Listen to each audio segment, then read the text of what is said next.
Hello viewers, இன்னைக்கு கவிஸ் ரெசிபியில் சுலபமாக செய்யக்கூடிய அவல் லட்டு செய்கிறத பார்க்கலாம்.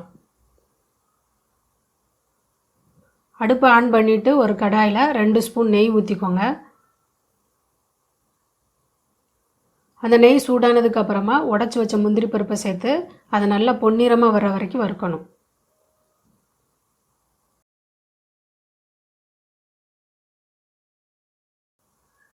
இப்போ அந்த நெய்யிலேயே உங்களுக்கு தேவையான அவலை சேர்த்து அதை நல்லா வறுக்கணும். இப்போ 1 கப் அவல் சேர்க்குறேன். நல்லா ஒவ்வொரு அவலும் பொரியிற மாதிரி வறுக்கணும். அவல் நல்லா பொரிஞ்சதுக்கு அப்புறமா அது சட்டியோடு உரசும்போது ஒரு சத்தம் வரும். அப்போ அடுப்பை ஆஃப் பண்ணிடுங்க. இப்போ வறுத்த அவலை ஒரு தட்டில் கொட்டி ஆற வச்சுருங்க.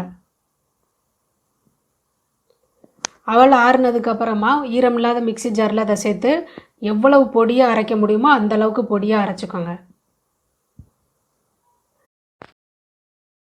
இது கூட சர்க்கரை சேர்த்து அரைக்க போகிறோம். சர்க்கரை சேர்த்ததுக்கு அப்புறமா அவல் அரைபடாது.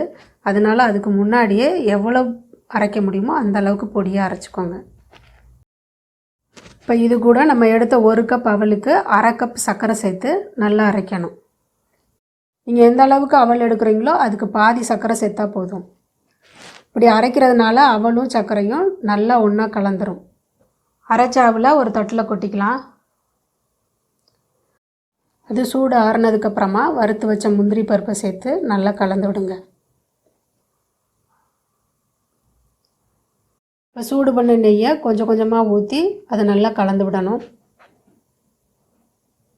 நமக்கு எந்த சைஸில் லட்டு வேணுமோ அந்த அளவுக்கு மாவை எடுத்து லட்டு பிடிக்க ஆரம்பிக்கணும்.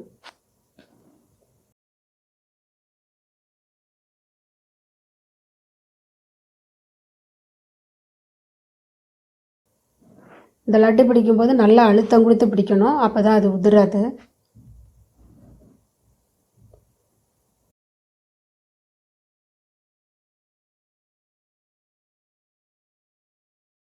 இதே மாதிரி எல்லா லட்டுக்களையும் பிடிச்சிக்கோங்க.